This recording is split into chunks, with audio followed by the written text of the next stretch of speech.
नमस्कार साथियों, स्वागत है आप लोगों को हमारे इस YouTube channel CE study point पर।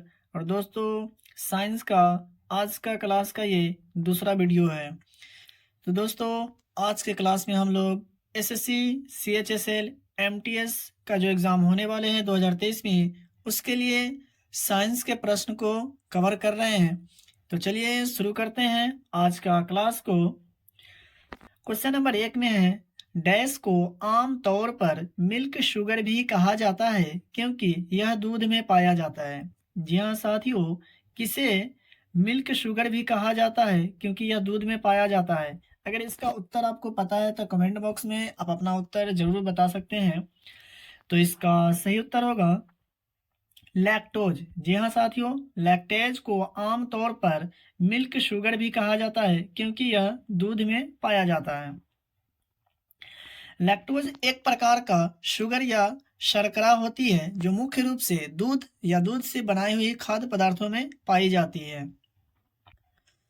क्वेश्चन नंबर 2 में है, प्याज का रंग लाल किस वर्णक के कारण होता है। तो इसका सही आंसर होगा एंथोसाइनिन। जी हाँ साथियों, एंथोसाइनिन के कारण प्याज का रंग जो होता है वो लाल होता है। क्वेश्चन नंबर 3 में है, चुंबकीय प्रेरण का एसआई मात्रक क्या होता है। जहाँ साथियों, चुंबकीय प्रेरण जो होते हैं उसका एसआई मात्रक क्या होता है। तो इसका सही आंसर होगा टेस्ला। जी हाँ साथियों, टेस्ला जो है वो चुंबकीय प्रेरण का एसआई मात्रक होता है। चुंबकीय प्रेरण का सीजीएस मात्रक गॉस होता है। क्वेश्चन नंबर 4 में है, कुष्ठ रोग किस जीवाणु के कारण होता है। तो इसका सही आंसर होगा माइको बैक्टीरियम लेप्री। जी हाँ साथियों, कुष्ठ रोग जो होता है वो माइको बैक्टीरियम लेप्री के कारण होता है। कुष्ठ रोग जीर्ण संक्रमण रोग है जिसका असर व्यक्ति की आंखों या त्वचा पर पड़ता है।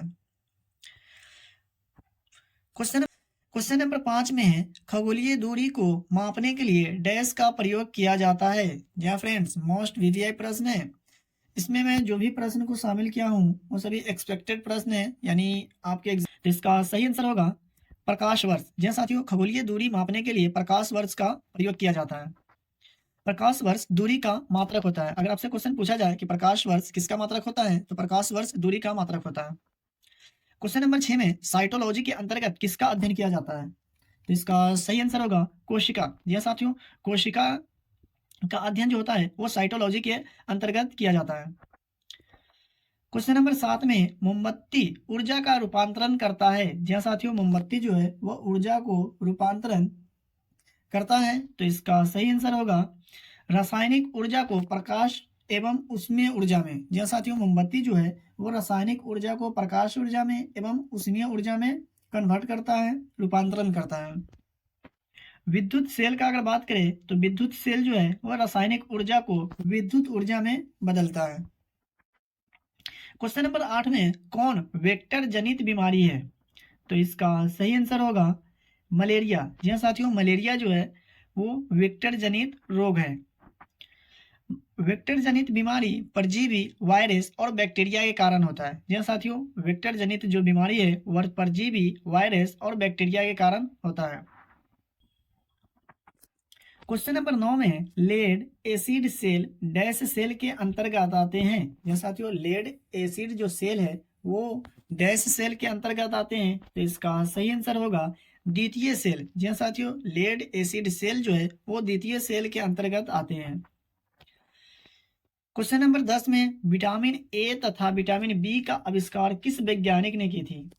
तो इसका सही आंसर होगा मैक्लून ने। जी साथियों, मैक्लून ने ही विटामिन ए तथा विटामिन बी का आविष्कार किए थे।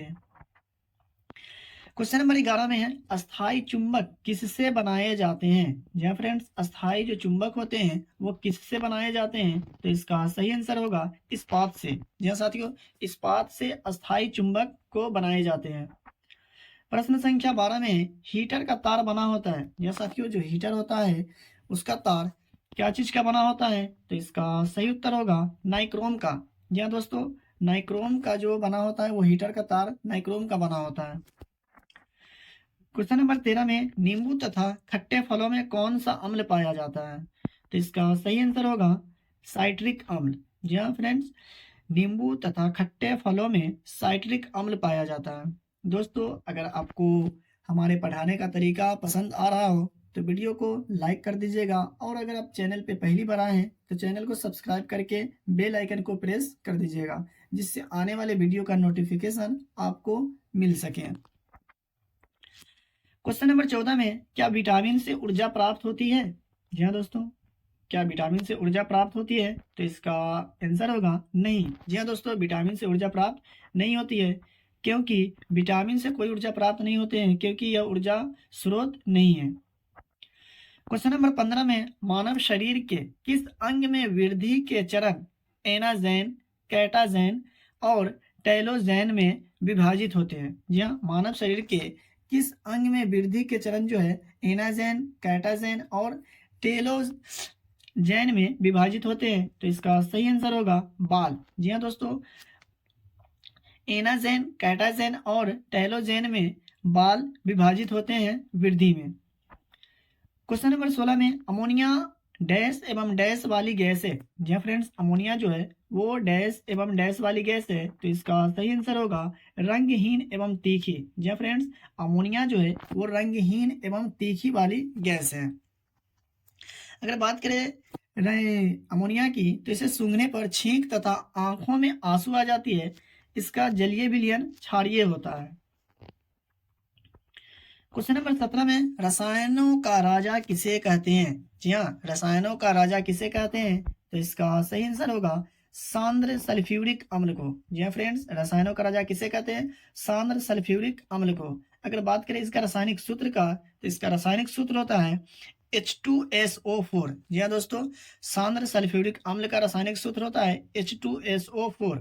अगर आपसे प्रश्न पूछा जाए कि रसायनों का राजा किसे कहते हैं, तो सांद्र सल्फ्यूरिक अम्ल को, और इसका रासायनिक सूत्र होता है H2SO4। क्वेश्चन नंबर 18 में, स्टील को कठोरता प्रदान करने के लिए उसमें क्या मिलाया जाता है? या फ्रेंड्स, स्टील जो होते हैं उसको कठोर बनाने के लिए उसमें क्या मिलाया जाता है? तो इसका सही आंसर होगा कार्बन की मात्रा। जी हाँ दोस्तों, स्टील को कठोरता प्रदान करने के लिए उसमें कार्बन की मात्रा को मिलाया जाता है। कार्बन की अगर बात करें तो कार्बन की परमाणु संख्या होता है 6 और प्रतीक यानी सिंबल होता है C। क्वेश्चन नंबर 19 में, एथेन का आणविक सूत्र डैश होता है? या फ्रेंड्स, एथेन का जो आणविक सूत्र होता है क्या होता है?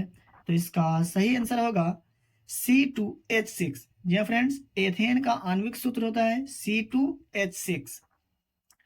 क्वेश्चन नंबर 20 में, मानव शरीर की सबसे बड़ी हड्डी किस अंग की होती है? जी फ्रेंड्स, मोस्ट वीवीआई प्रश्न है, ये एग्जाम में काफी बार पूछे भी जा चुके हैं और आगे भी पूछे जाने की संभावना है। तो मानव शरीर की सबसे बड़ी हड्डी कौन सी होती है? तो इसका सही आंसर होगा फीमर। जी हाँ दोस्तों, फीमर जो है मानव शरीर की सबसे, आपसे प्रश्न ये पूछा जाए कि सबसे छोटी हड्डी कौन सी होती है मानव शरीर के, तो वो है स्टेपीज, जो कान की हड्डी होती है। तो फ्रेंड्स, ये थे कुछ साइंस के महत्वपूर्ण प्रश्न जो आपके एग्जाम के पॉइंट ऑफ व्यू से बहुत ही महत्वपूर्ण है। तो वीडियो अगर आपको अच्छी लगी हो तो वीडियो को लाइक करें। अगर आप चैनल पे पहली बार आए हैं तो चैनल को सब्सक्राइब करके चैनल को सपोर्ट करें। तो मिलते हैं फिर से एक नए वीडियो में। जब तक के लिए आप अपना ख्याल रखिएगा, ध्यान रखिएगा। जय हिंद।